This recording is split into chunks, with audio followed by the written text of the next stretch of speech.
ಎಲ್ಲರಿಗೂ ನಮಸ್ಕಾರ. ದಿವ್ಯತ್ರಿಯವರಿಗೆ ಭಕ್ತಿಪೂರ್ವಕ ಪ್ರಣಾಮಗಳು. ಪೂಜ್ಯ ಮಾತಾಜಿಯವರಿಗೆ ಭಕ್ತಿಪೂರ್ವಕ ಪ್ರಣಾಮಗಳು. ಸ್ವಾಮಿ ವಿವೇಕಾನಂದರ 162ನೇ ಜಯಂತ್ಯೋತ್ಸವ ಕಾರ್ಯಕ್ರಮಕ್ಕೆ ಆಗಮಿಸಿರುವ ಎಲ್ಲ ಸದ್ಭಕ್ತರಿಗೂ ನನ್ನ ಭಕ್ತಿಪೂರ್ವಕ ನಮಸ್ಕಾರಗಳು. ಇವತ್ತು ಶ್ರೀ ಶಾರದೇವಿ ಸತ್ಸಂಗ ಕೇಂದ್ರದ ವತಿಯಿಂದ ನಾವು ಶ್ರೀಮತಿ ವಿಶಾಲಾಕ್ಷಿ ಪುಟ್ಟಣ್ಣ ಅವರ ಸ್ವಗೃಹದಲ್ಲಿ ಸ್ವಾಮಿ ವಿವೇಕಾನಂದರ 162ನೇ ಜಯಂತ್ಯೋತ್ಸವ ಕಾರ್ಯಕ್ರಮವನ್ನು ಹಮ್ಮಿಕೊಂಡಿದ್ದೇವೆ. ಇವತ್ತು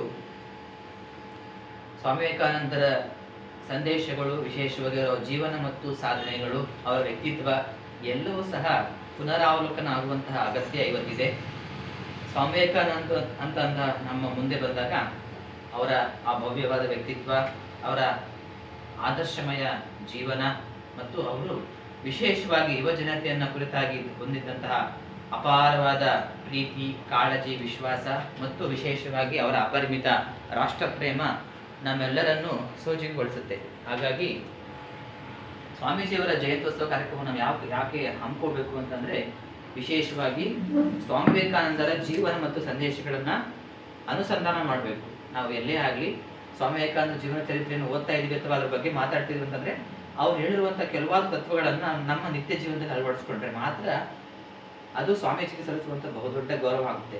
ಅದಕ್ಕೆ ಸ್ವಾಮೀಜಿಯವರು ಹೇಳ್ತಾರೆ ಒಂದ್ ಕಡೆ, ಈ ಜಗತ್ತಿಗೆ ಬಂದ್ಮೇಲೆ ನಮ್ದೇ ಆದ ಹೆಜ್ಜೆ ಹೊರತನ್ನ ಈ ಜಗತ್ತಿನ ಮೂಡಿಸಿ ಹೋಗ್ಬೇಕು ಅಂತ.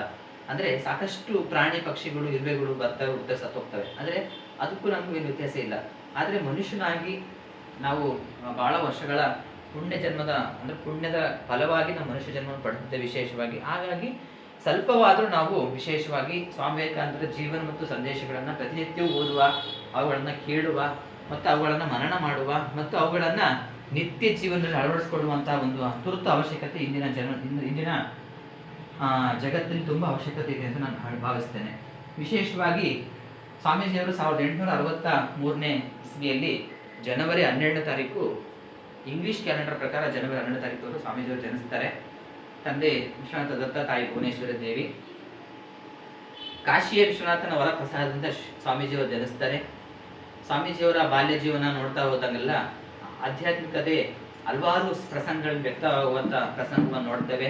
ವಿಶೇಷವಾಗಿ ಮುಂದೆ ಅವರಿಗೊಂದು ಪ್ರಶ್ನೆ ಕಾಡುತ್ತದೆ, ದೇವರನ್ನ ನೋಡಿದ್ದೀರಾ ಅಂತ ಹಲವಾರು ಜನರನ್ನ ಕೇಳ್ತಾ ಬಂದಾಗ ಕೊನೆಯಲ್ಲಿ ಒಬ್ಬ ಅವರ ಪ್ರಾಧ್ಯಾಪಕರ ಸಲಹೆ ಮೇರೆಗೆ ಅವರು ದಕ್ಷಿಣೇಶ್ವರದ ಕಾಳಿಕಾ ಮಂದಿರದ ಅರ್ಚಕರಾದ ಶ್ರೀ ರಾಮಕೃಷ್ಣರನ್ನ ಭೇಟಿ ಆಗ್ತಾರೆ. ಅಲ್ಲಿ ಇದೇ ಪ್ರಶ್ನೆ ಹಾಕ್ತಾರೆ, ಮಹಾಶಯರೇ ನೀವು ದೇವರನ್ನ ನೋಡಿದ್ದೀರಾ ಅಂತ. ಆಗ ಸ್ವಾಮೀಜಿ ಅವ್ರಿಗೆ ಹೇಳ್ತಾರೆ ರಾಮಕೃಷ್ಣರು, ಮಗು, ನಾನು ನಿನ್ನನ್ನು ಹೇಗೆ ನೋಡ್ತಾ ಇದ್ದೇನೋ ಅದಕ್ಕಿಂತ ಸ್ಪಷ್ಟವಾಗಿ, ಅದಕ್ಕಿಂತ ಜೀವಂತವಾಗಿ ನಾನು ಕಾಳಿಯನ್ನ ನೋಡಿದ್ದೇನೆ, ನಿನಗೂ ತೋರಿಸಬಲ್ಲೆ ಅಂತ ಘಂಟಾಘೋಷವಾಗಿ ಶ್ರೀರಾಮಕೃಷ್ಣರು ಸ್ವಾಮೀಜಿಯವರು ಹೇಳ್ತಾರೆ. ಅವಾಗ ಸ್ವಾಮೀಜಿ ತುಂಬಾ ಸಮಾಧಾನ ಆಗ್ತದೆ. ಸದ್ಯ ಒಬ್ಬ ಮನುಷ್ಯ ಸಿಕ್ನಲ್ಲ ದೇವರನ್ನು ನೋಡಿದ್ದಾನೆ ಅಂತ ಹೇಳೋದು. ಎಲ್ಲರೂ ನಾನು ನೋಡಿಲ್ಲ ದೇವರು ಸುಮ್ಮನೆ ಕಲ್ಪನೆ ಆ ಥರ ಏನೇನೋ ಹೇಳ್ತಾ ಬಂದು ಸಾಬು ಕೊಡ್ತಾ ಬಂದು ಸ್ವಾಮೀಜಿಯವ್ರಿಗೆ. ಆದರೆ ಧೈರ್ಯವಾಗಿ ಯಾವುದೇ ಭಯಕ್ಕೆ ಅವಕಾಶ ಇದ್ದೆ ರಾಮಕೃಷ್ಣರು ಘಂಟಾಘೋಷವಾಗಿ ಸ್ವಾಮೀಜಿಯವ್ರಿಗೆ ಹೇಳ್ತಾರೆ, ನಾನು ದೇವರನ್ನು ನೋಡಿದ್ದೇನೆ, ನಿನಗೂ ದೇವರನ್ನ ತೋರಿಸಬಲ್ಲೆ ಅಂತ ಹೇಳ್ತಾರೆ. ಇದು ಸಹ ನಾವು ಪ್ರಸಂಗವನ್ನ ನಾವು ಅವ್ರ ಜೀವನದಲ್ಲಿ ಓದ್ತಾ ಬರ್ತೇವೆ.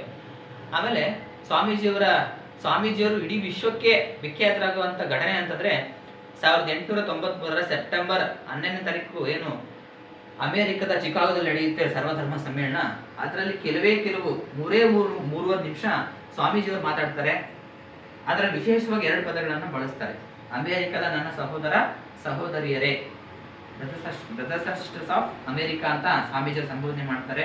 ಆ 2 ಶಬ್ದಕ್ಕೆ 2 ನಿಮಿಷಗಳ ಕಾಲ ಅಮೆರಿಕದ ಜನರು ಚಪ್ಪಾಳೆ ಹೊಡಿತಾರೆ ಅಂತಂದ್ರೆ ಎಷ್ಟೋ ಜನ ಕುಳಿತಿರೋ ಚೇರನ್ನೇ ಬಿಟ್ಟು ಸ್ವಾಮೀಜಿ ಹತ್ರ ಓಡ್ ಬಂದ್ಬಿಡ್ತಾರೆ. ಅಂದ್ರೆ ಆ 2 ಶಬ್ದಕ್ಕೆ, ಆ ಶಬ್ದದಲ್ಲಿ ಸ್ವಾಮೀಜಿ ತುಂಬಿರುವ ಆ ಭ್ರಾತೃತ್ವದ ಭಾವನೆ, ಅವರ ಸಹಿಷ್ಣುತೆ ಇಡೀ ಜಗತ್ತಿಗೆ ದೊಡ್ಡ ಸಂದೇಶ. ಯಾಕಂದ್ರೆ ಆಗ ಕ್ರೈಸ್ತ ಧರ್ಮ, ಹಲವಾರು ಧರ್ಮಗಳು ಪ್ರಾಬಲ್ಯವನ್ನು ಪಡೆದಂತ ಕಾಲ. ಸ್ವಾಮೀಜಿಗೆ ಅವಾಗ ಮಾತಾಡ್ಲಿಕ್ಕೆ ಅವಕಾಶ ಇಲ್ಲ ಅಲ್ಲಿ. ಆದ್ರೆ ಯಾರೋ ಒಬ್ಬರ ಮಹಾನ್ ವ್ಯಕ್ತಿಯ ಮೂಲಕ ಪರಿಚಯ ಆಗಿ ಅವರು ಒಂದು ಪರಿಚಯವನ್ನು ಪತ್ರವನ್ನು ಬರ್ಕೊಟ್ಟ ಮೇಲೆ ಸ್ವಾಮೀಜಿಯವರು ಆ ವಿಶ್ವಧರ್ಮ ಸಮ್ಮೇಳನದಲ್ಲಿ ಮಾತಾಡಲಿಕ್ಕೆ ಸ್ಟಾರ್ಟ್ ಮಾಡ್ತಾರೆ. ಎಷ್ಟು ಕಿಕ್ಕಿರುತ್ತೆ ಸಭಾಂಗಣ ಅಂತ ವೇದಿಕೆಯಲ್ಲಿ. ಭಯ ಇರೋ ಸ್ವಾಮೀಜಿಗೂ ಆದ್ರೂ ಒಂದ್ಸತಿ ರಾಮಕೃಷ್ಣ ಸ್ಮರಣೆ ಮಾಡ್ಕೊಂತ ಸ್ಟಾರ್ಟ್ ಮಾಡ್ತಾರೆ.